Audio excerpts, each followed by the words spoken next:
অনেকে দ্বিতীয় জানাজা বা তৃতীয় জানাজার আয়োজন করেন মৃত মানুষের, এটা কি সুন্নাহ সম্মত? কোনো মানুষ যখন দুনিয়া থেকে চলে যান, মৃত্যুবরণ করেন, তখন ইসলামের একটা চমৎকার সৌন্দর্য হলো যে আল্লাহ রাব্বুল আলামিন আমাদেরকে নির্দেশ করেছেন ওই লোকটাকে সুন্দর করে গোসল দিয়ে, তাকে সুন্দর করে কাপড় চোপড় পরিয়ে, কাফনের কাপড় পরিয়ে আমরা তাকে জানাজার মাধ্যমে সবাই তার জন্য দোয়া করে তাকে সুন্দরভাবে কবরস্থ করে বিদায় দিব। এটা মানুষের সম্মান, এই সম্মান করার নির্দেশ ইসলাম দিয়েছে। এটা ফরজে কিফায়া। কোনো এলাকাতে কোনো মানুষ মারা গেলেও এলাকার সবার উপরে ফরজ। কেউ যদি না করে সবাই গুনাহগার হবে। যদি কিছু মানুষ করে তাহলে সবাই সে দায় থেকে মুক্ত হয়ে যায়। এটা ফরজে কিফায়া। তো এখন এই জানাজা নবী করিম সাল্লাল্লাহু আলাইহি সাল্লাম সাহাবীদের জানাজা পড়েছেন, ওনার পরিবারের জানাজা পড়েছেন একবার, দুইবার না বা তিনবার না। জানাজা কয়বার হবে? একবার। এবং একবারের বেশি জানাজা এটা সুন্নাহ নয়।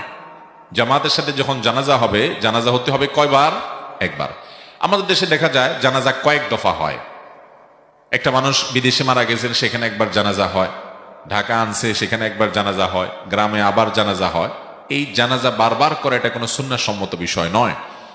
হ্যাঁ, যদি এমন হয় যে যিনি মারা গেছেন তার ছেলে কথার কথা বিদেশে আছে, আসতে আসতে দেরি হচ্ছে, এলাকা মানুষ জানাজা পড়ে ফেলছে, যে দাফন করে ফেলবে, যেহেতু তিনি আসতে দেরি হচ্ছে, তিনি অনুমতি দিয়ে দিয়েছেন ঠিক আছে আপনারা জানাজা পড়ে ফেলেন, বা লাশের অনেক দেরি হয়ে গেছে, অসুবিধা হচ্ছে, দুর্গন্ধ ছড়াবে ইত্যাদি, তো তারা জানাজা পড়ে ফেলেছেন। এর মধ্যে দেখা গেল ওই লাশের যে অভিভাবক, অর্থাৎ যিনি মারা গেছেন তার বাবা কিংবা তার ছেলে, এরকম নিকটাত্মীয় যে রক্ত সম্পর্কীয়, সে আসছে, তখন তার অধিকার থাকে আরেকটা জানাজা পড়ার। তখন তিনি ইমামতি করে জানাজা পড়লে বা তার উপলক্ষে যখন জানাজা আরেকটা হবে, তখন সেখানে অন্যরা আবার সামিল হতে পারে, এটা ভিন্ন কথা।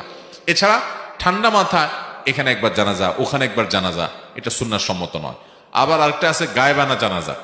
গায়েবানা জানাজা নবী করিম সাল্লাল্লাহু আলাইহি সাল্লাম যার জানাজা পড়েছেন, তিনি ইসলাম গ্রহণ করেছেন, সেই বাদশাহ, অথচ সেখানে তার জানাজা পড়ার কোনো ব্যবস্থা ছিল না, সেজন্য তিনি পড়েছেন। এছাড়া বহু সাহাবী বহু যুদ্ধের ময়দানে শাহাদাত বরণ করেছেন, দুনিয়া থেকে চলে গেছেন, নবী করিম সাল্লাল্লাহু আলাইহি ওয়াসাল্লাম তাদের গায়েবানা জানাজা পড়েন নাই।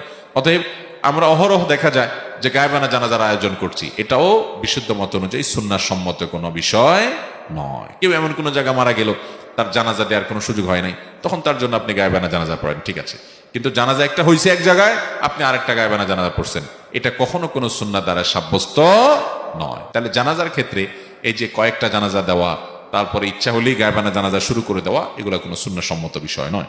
তাহলে জানাজার ক্ষেত্রে এই যে কয়েকটা জানাজা দেওয়া, তারপরে ইচ্ছা হলেই গায়েবানা জানাজা শুরু করে দেওয়া, এগুলো কোনো সুন্নাহ সম্মত বিষয় নয়।